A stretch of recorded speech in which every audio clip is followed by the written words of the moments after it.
저는 오늘 본문을 중심으로 보혈의 능력, 그런 제목으로 말씀을 나누겠습니다. 말씀을 나누기 전에 먼저 질문을 좀 하나 하겠습니다.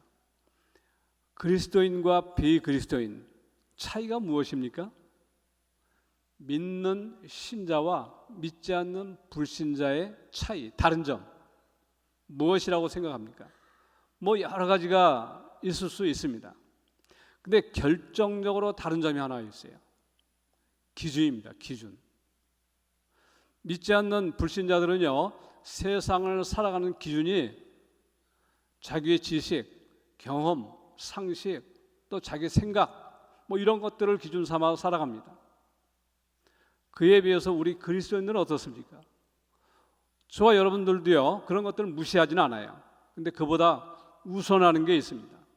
바로 하나님의 말씀, 성경입니다. 과연 성경에서 무엇이라 말씀하는가? 하나님께서 원하시는 하나님의 뜻은 무엇인가? 그것이 우선입니다. 그렇게 생각하며 살아가는 사람들이 바로 저와 여러분이에요. 그러니까 그리스도인을 한마디로 정의하면 성경을 기준 삼아 살기로 작정한 사람들이다, 그렇게 말할 수가 있어요. 그러니까 의도하지는 않았지만 성경을 모르거나 잘 알지 못하면 그리스도인다운 삶도 제대로 살아갈 수가 없어요. 우리가 날마다 말씀을 읽고 묵상하고 배워야 하는 이유가 여기에 있는 것입니다.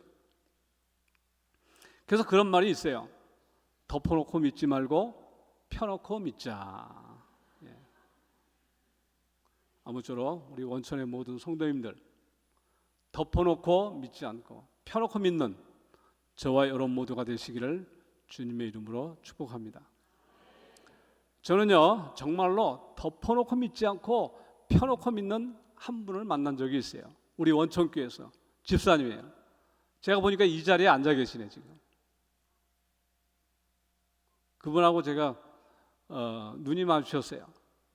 저는 이제 바이블 아카데미를 맡았으니까 성경 통독 세미나, 성경 파노라마, 그런 프로그램을 통해서 성도들과 말씀을 같이 많이 나눴어요. 그러니까 성도들로부터 성경에 대한 그 질문들을 종종 받습니다. 좀 비교적 많이 받아요. 근데 어느 날 집사님이 저에게 찾아왔어요. 찾아와서 대뜸 질문합니다. 목사님, 예수님이 왜 죽으셔야만 했습니까? 제가 알기로 그 집사님이 초신자가 아니에요. 수십 년 신앙생활을 했고 또 당시 성경 공부 모임에도 적극적으로 참여하던 그런 분이었어요. 근데 그런 분이 마치 초신자처럼, 주일학생처럼 예수님이 왜 죽으셨습니까? 왜 죽으셔야만 했습니까? 아주 기본적인 질문 아닙니까? 그래서 제가 순간 좀 당황을 했는데 이어지는 모든 질문을 듣고 나서 이 집사님은 덮어놓고 믿는 형식적인 그리스도인이 아니구나.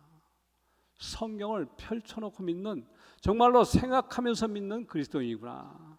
그런 사실을 알게 되었어요. 이 집사님의 질문은 그거예요. 자신도 예수님이 대신 죽으심으로 자신의 죄가 사함받고 구원받았다는 사실을 믿는다는 거예요. 어려서부터 신앙생활을 했기 때문에 그런 설교를 쭉 들어왔고 알고 있고 믿고 있다는 거예요. 근데 어느 날 이런 생각이 들더라는 거예요. 하나님은 전능하신 분인데 모든 것을 할 수 있는 그 전능의 속성으로 왜 그냥 용서하시고 구원하시면 되지, 그 사랑하는 독생자를 십자가에 내어주셨는가, 십자가에 죽이셔야만 했는가, 이런 생각이 들더라는 거예요. 그리고 구약시대 동물 제사로도 죄사함을 받는 방법이 있지 않습니까? 근데 왜 예수님 죽으셔야만 합니까? 이런 의문이 끊임없이 들더라는 거예요. 그래서 이어지는 세 번째 질문이 뭐냐면, 그럼에도 불구하고 어쩔 수 없이 죽으셔야 한다면 집에서 편안하게 죽으시면 안 됩니까? 어쨌든 대신 죽으시면 되니까 왜 피를 흘리고 그 참혹한 십자가에서 그 죽으셔야만 했습니까? 이런 생각들이 계속 나는데 아무리 생각해도 설명이 안 되더라는 거예요. 그래서 저에게 찾아왔노라 하면서 그날 이런저런 이야기를 많이 나눴어요. 오늘 제가 사실은 그분 그 질문이요, 기독교의 핵심 진리예요. 복음의 핵심입니다. 그래서 제가 오늘 이 시간에는 그 집사님의 질문을 중심으로 해서 말씀을 좀 나누고자 합니다. 제가 질문을 다 듣고 나서 역질문했어요. 반대로. 그럼 집사님, 제 질문에 답을 한번 해보십시오. 그 질문을 이 시간 여러분에도 동일하게 해보겠습니다. 여러분, 신약 백성 저와 여러분은요, 예수님의 피로 죄사함을 받습니다. 믿습니까? 그렇죠. 그 사실을 믿지 않는다면 이 자리에 앉아 있을 이유가 없어요. 그렇습니다. 신약 백성들은요, 모두 예수님의 피로 죄사함을 받아요. 그렇다면 구약 백성들은 어떻게 죄사함을 받습니까? 우리 원천교회 대답 잘하기로 소문났지 않습니까? 신약 백성들은 예수님의 피로 죄사함 받아요. 그 구약 백성들은 어떻게 죄사함 받습니까? 짐승피, 제사. 감사합니다. 답이 맞아서 감사하다고 하는 게 아니에요. 대답을 해주셨어요. 그날 그 집사님도 그렇게 대답을 했어요. 예수님의 피로 죄사함 받습니다. 신약 백성들이 예수님의 피로 죄사함 받듯이 구약 백성들도 동일하게 예수님의 피로 죄사함 받아요. 아니, 목사님 구약 시대는 예수님 안 오셨는데요? 또 십자가에 달리시지도 않았는데요? 그렇죠. 그럼에도 불구하고 성경에서는 동물 피로는 절대 죄사함이 되지 않는다. 예수님의 피로만이 죄사함 받는다. 그렇게 말씀합니다. 바로 히브리서에서 그렇게 말씀해요. 여러분, 히브리서는요, 아주 중요한 책입니다. 물론 성경 66권 중요하지 않은 책이 어디 있겠습니까? 그런데 히브리서를 모르면 구약을 온전히 이해할 수가 없어요. 히브리서를 구약의 주석서, 구약의 해설서 그렇게 말합니다. 그 히브리서에서 뭐라고 말씀하는가? 동물 피로 죄사함 되지 않는다. 히브리서 10장 4절을 한번 보겠습니다. 히브리서 10장 4절 같이 한 목소리로 합독해 보겠습니다. 시작.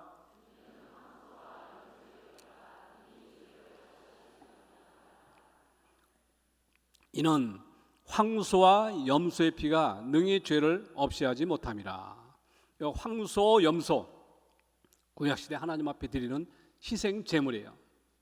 이런 황소나 염소를 피를 가지고 하나님 앞에 나아가는 겁니다. 그런 동물 피로는 죄를 없이 하지 못한다.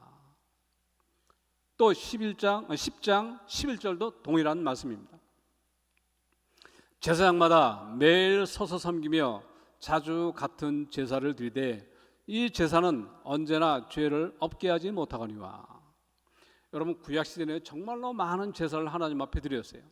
11절 말씀, 제사장마다 매일 서서 섬기며 자주 같은 제사를 드리되, 이 제사가 상번제입니다. 상번제. 매일 드려요. 아침 저녁으로. 이런 매일 드리는 상번제가 있고 일주일에 한 번씩 드리는 안식일 제사가 있어요.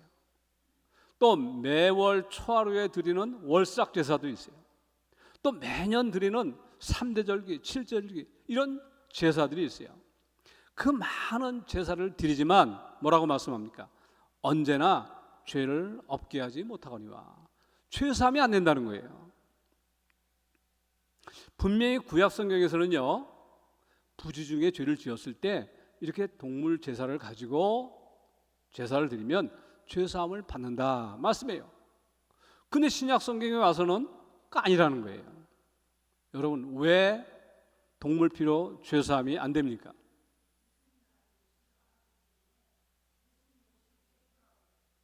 예, 맞습니다.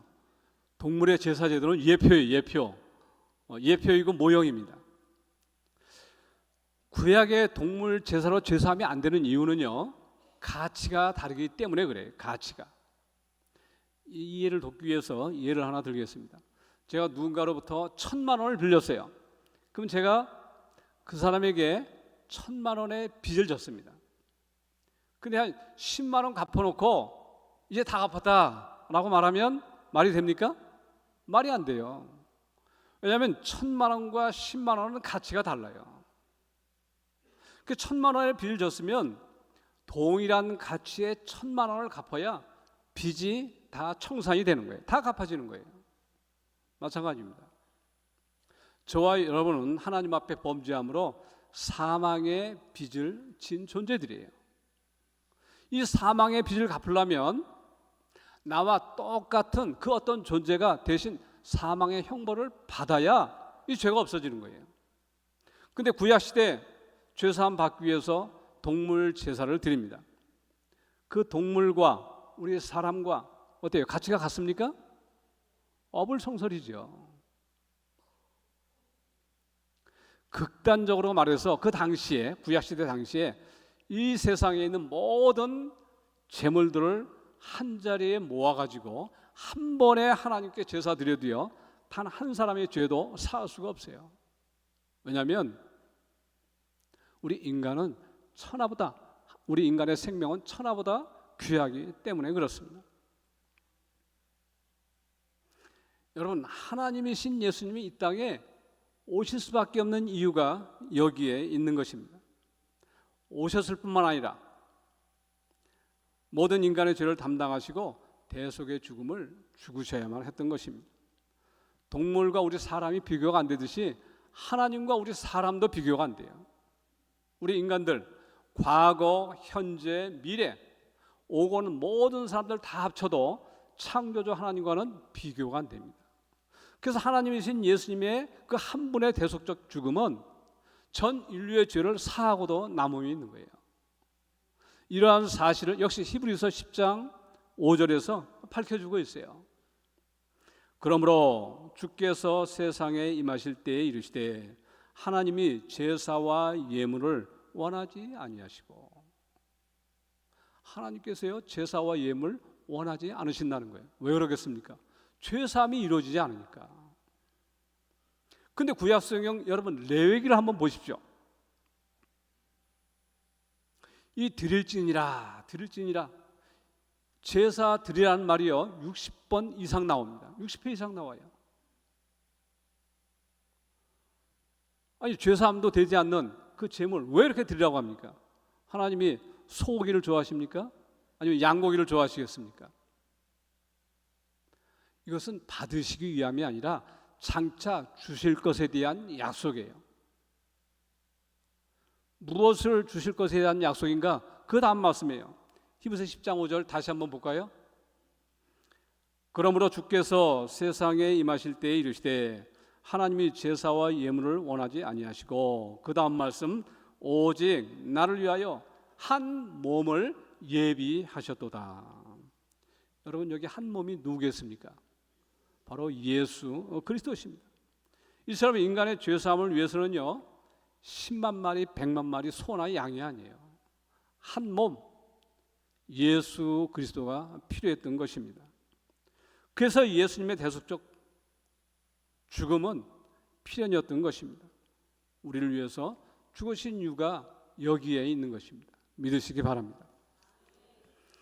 두 번째, 그 집사님의 질문은요, 왜 하나님은 그 전능의 속성으로 용서하지 않은가? 그냥 용서하시고 구원하시면 될 텐데 왜 그렇게 하지 않으신가? 이 질문이었어요. 하나님은요, 하나님께서 정하신 법 때문에 그래요. 하나님이 정하신 법은요, 죄의 싹은 사망이라는 법입니다. 죄의 싹은 사망. 하나님은 죄에 대해서 참아보지 못하십니다. 죄에 대해서는 반드시 심판하시는 이 공의로우신 하나님이에요. 그리고 그 심판의 결과는 우리가 잘 알듯이 사망의 형벌입니다. 근데 하나님께서 이렇게 법을 정해놓으시고 그냥 용서하시고 무죄 판결을 내리신다면 그 순간 하나님은요 공의의 하나님이 아니에요. 불의의 하나님이 돼버리고 맙니다. 우리가 세상에서도 그렇죠. 재판관이 아는 사람이라고 해서 일가 친척이라고 해서 그냥 무죄 선고해버리면 어떻게 됩니까? 그 불의한 재판관이 돼버리고 말아요. 동일합니다. 하나님께서 법을 정해놓으신 그 법대로 판결을 하시기 때문에 그냥 용서하지 않으시고 죄에 대해서 반드시 심판을 하시는 것입니다. 근데 그 심판 저와 여러분에게 내리신 것이 아니라 독생자 예수 그리스도에게 내리신 것입니다. 그래서 예수님은 죽으셔야만 했던 것입니다. 세 번째 질문은요, 왜 예수님은 집에서 편안하게 죽으시면 안 되는가? 왜 십자가에서 그렇게 참혹한 죽음을 죽으셔야만 했는가? 그 질문이었는데요, 이유는 피 흘림이 없은즉 사함이 없기 때문입니다. 피 흘림이 없은즉 사함이 없습니다. 여러분, 피를 많이 흘리면 죽습니다. 그래서 레위기 17장에 보면 피는 곧 생명이라고 그랬어요.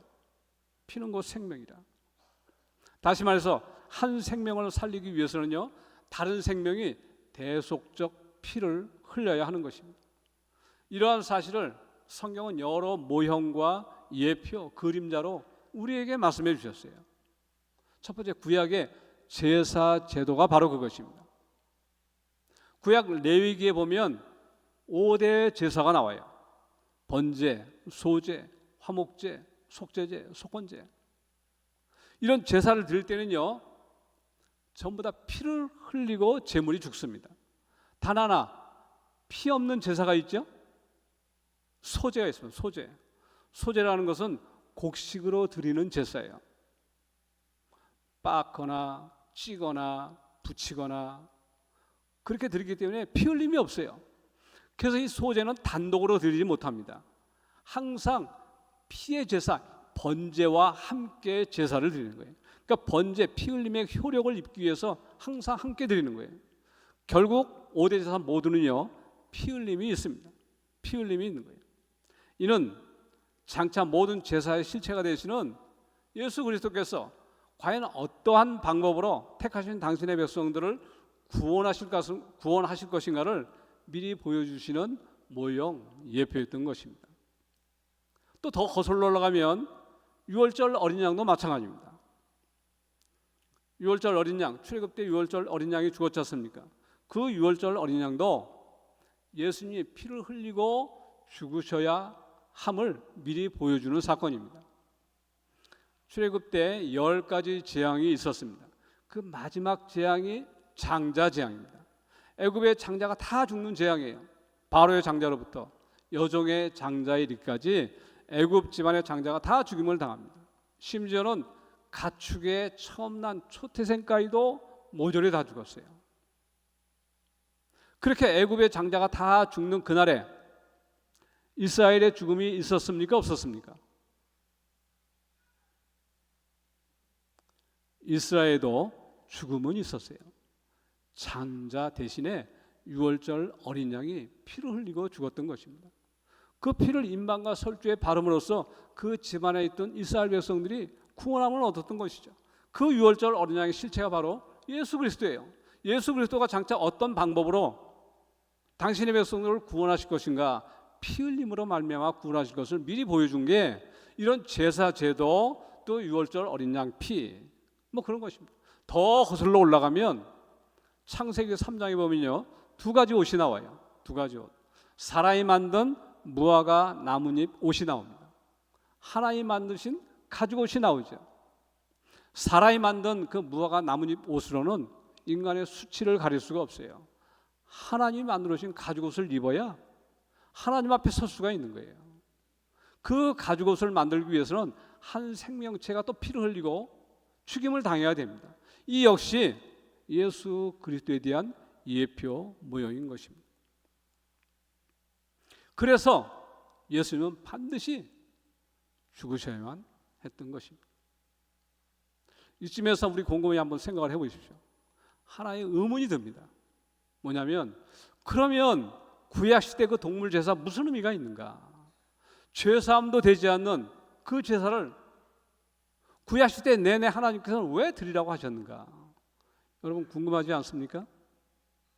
그에 대한 답이 바로 오늘의 본문입니다. 로마서 3장 25절을 보면 이 예수를 하나님이 그의 피로써 믿음으로 말미암는 화목 제물로 세우셨으니, 하나님께서 예수 그리스도를 화목제물로 십자가에 세우신 이유, 십자가에서 죽이신 이유, 그 이유를 밝혀주고 있어요. 그것이 무엇입니까?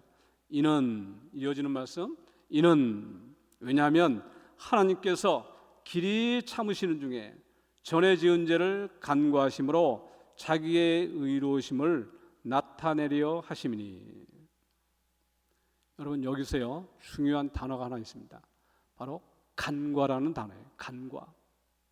이 간자는 볼간자입니다. 과는 지나칠 과예요. 그러니까 간과라는 말은 보고도 못 본 척 그냥 지나쳤다라는 거예요. 누가요? 하나님께서 그렇게 하셨다라는 거예요. 그럼 하나님이 무엇을 보고도 못 본 척 그냥 지나치셨습니까? 전에 지은 죄를 간과하심으로, 전에 지은 죄에 대해서 하나님께서 간과하셨다는 거예요. 여기서 말하는 전에 지은 죄라는 것은 예수님이 오시기 전에 지은 죄, 바로 구약 백성들의 죄입니다. 구약 시대 그 많은 제사를 드렸지만 실제로는 죄사함이 되지 않았어요. 여전히 죄 가운데 있습니다. 그럼에도 하나님께서는 이스라엘 백성들이 드리는 그 동물 피를 보시고는 그들의 죄를 못 본 척 그냥 지나치신 것입니다. 이게 바로 로마서에서 말씀하는 간과입니다. 간과. 얼마 동안 간과하셨습니까? 25절 중반절에 보면 길이 참으시는 중에, 하나님께서 길이 참으셨답니다. 바로 구약시대 내내 참으셨음을 말씀하는 것입니다. 그러니까 구약시대 동물 제사의 의미는 다른 데 있는 게 아니에요. 간과케 하는 기능입니다. 동물 제사를 드려도 죄사함이 이루어지지 않는데 그 심판을 유보하신 거예요. 유보케 하는 기능. 여러분, 구약시대 1년에 지은 모든 죄를 한 번에 사함받는 제사가 있어요. 대속죄일 제사. 종교력으로 7월 10일인데요 이때가 되면 대제사장이 짐승피를 가지고 성소를 지나 지성소를 지나 성소를 휘장을 지나서 지성소에 들어가서 법궤 위에 앞에다가 피를 뿌리고 나오면요 백성들이 환호합니다. 기뻐서 하나님을 찬양합니다. 왜냐하면 자기들의 모든 죄가 다 사함받았기 때문에. 그걸로 끝입니까? 이듬해 또 드리는 거예요. 이듬해 7월 7일이 되면 또 대속죄일 제사를 드립니다. 그 이듬해 또 7월 10일이 되면 또 드리고요. 무엇입니까? 이 동물 제사의 효력이, 그 간과케 하는 효력이 1년이에요. 1년. 그러니까 마치 오늘날 우리들의 말로 하면 집행유예와도 같아요. 죄는 졌는데 형 집행을 유보하는 거예요. 언제까지 그렇게 유보했습니까? 그에 대한 답이 26절입니다. 26절 한번 보십시오. 곧 이때에 자기의 의로우심을 나타내사 자기도 의로우시며 또한 예수 믿는 자를 의롭다 하려 하십니다. 여러분, 구약 시대는요 하나님의 의로우심이 만족되지 못한 시대예요. 왜냐하면 죄에 대한 심판을 간과하셨기 때문에 그래요. 하나님은 공의로우신 분이에요. 죄를 참아보지 못하시는 분이에요. 그런 분이 심판하지 않고 간과했으니까 하나님의 그 공의의 속성이 충족되지 못했어요. 그러면 언제 하나님의 그 의로우심, 그 공의가 충족이 되었습니까? 만족이 되었습니까? 언제 하나님의 공의가 나타났습니까? 곧 이때에. 성경은 그렇게 말씀합니다. 곧 이때에. 이때가 바로 예수 그리스도께서 십자가 대속을 담당하신 때입니다. 그러니까 결국 구약 백성들의 죄 누가 담당하셨다는 뜻입니까? 예수 그리스도께서 담당하신 것입니다. 뿐만 아니라 26절 끝에 보면 또한 예수 믿는 자를 의롭다 하려 하십니다. 신약시대 예수 믿는 모든 자들의 죄도 담당하신 거예요. 결국 예수님은요 신약 백성, 구약 백성, 또 오고는 모든 택하신 당신의 백성들의 죄를 담당하신 거예요. 죄를 담당하심으로 죄사함과 함께 구원의 은총을 베풀어 주신 것이죠. 이것이 오늘 설교 제목이 뭡니까? 보혈의 능력이에요. 십자가 대속으로 말미암는 예수 그리스도의 이 보혈의 능력인 것입니다. 이제 말씀을 정리하겠습니다. 구약의 동물 제사로는 왜 제사함이 안 된다고요? 가치가 다르기 때문에. 가치가 다르기 때문에. 원래 대속이라는 것은 대속을 받아야 할 사람과 대속 재물과 가치가 같아요. 동물과 사람은 가치가 같을 수가 없어요. 그게 죄사하면 안 되는 거예요. 두 번째, 왜 예수님 죽으셔야만 했습니까? 예수님만이 과거, 현재, 미래 모든 사람들의 죄를 청산할 수 있는 유일한 분이시기 때문에 그렇습니다. 세 번째로, 왜 하나님은 그 전능의 속성으로 그냥 용서하지 않으시는 것입니까? 죄에 대해서 반드시 심판하시는 공의로우신 하나님이시기 때문에 그래요. 마지막 네 번째, 왜 예수님은 십자가에서 피를 흘리시고 그렇게 참혹한 죽음을 죽으셔야만 했습니까? 피 흘림이 없은즉 사함이 없기 때문입니다. 이러한 이유들로 인해서 하나님은 산하신 독생자 예수 그리스도를 십자가에 내어주셨고, 그 결과 신구약 백성들의 모든 죄가 사함받고 구원함을 얻을 수 있게 된 것입니다. 여러분, 이것이요, 앞에 말씀드린 것처럼 보혈의 능력입니다. 또 이 보혈의 능력이 성경에서는 하나님의 사랑이라 말씀합니다. 택하신 당신의 백성들을 죄를 대속의 피를 흘림으로 말미암아 구원하신 것, 이것이 하나님께서 저와 여러분에게 보여주신 진정한 사랑이라 말씀합니다. 로마서 5장 8절입니다. 같이 한번 읽어볼까요? 아주 중요한 말씀입니다. 시작. 우리가 아직 죄인 되었을 때에 그리스도께서 우리를 위하여 죽으심으로 하나님께서 우리에 대한 자기의 사랑을 확증하셨느니라. 다시 한번요. 우리가 아직 죄인 되었을 때에 그리스도께서 우리를 위하여 죽으심으로 하나님께서 우리에 대한 자기의 사랑을 확증하셨느니라. 하나님께서 저와 여러분에 대한 사랑을 무엇으로 확증했다고 말씀합니까? 그리스도께서 우리를 위하여 죽으심으로, 예수님의 십자가 대속으로 확증했다 말씀합니다. 여러분, 확증이 무슨 뜻입니까? 확증, 확실히 증명되었다, 그런 뜻이에요. 확실히 증명되었다. 여기서 바울이요, 이 확증이라는 단어를 사용한 이유가 있어요.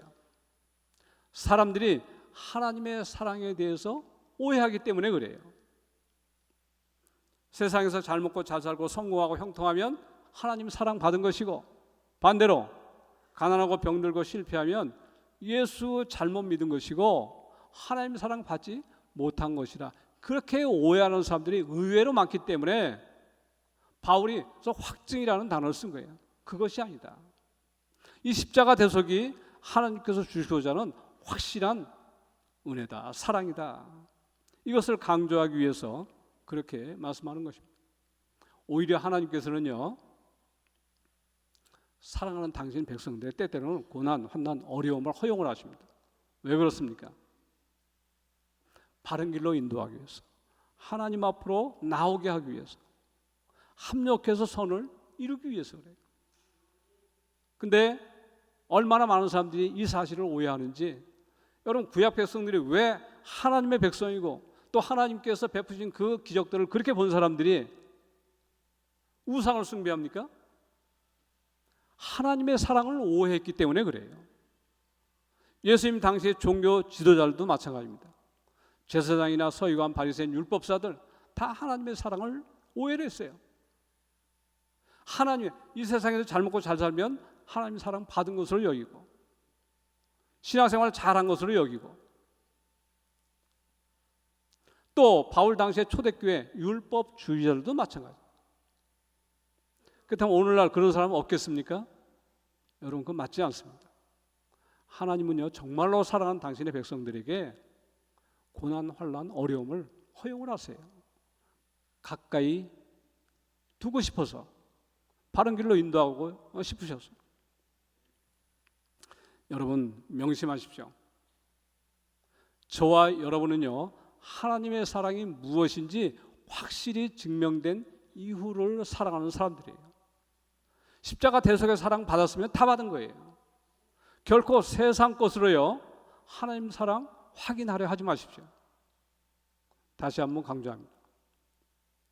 세상 것으로 하나님 사랑 확인하지 마십시오. 에베소서에서 증거해주고 있어요.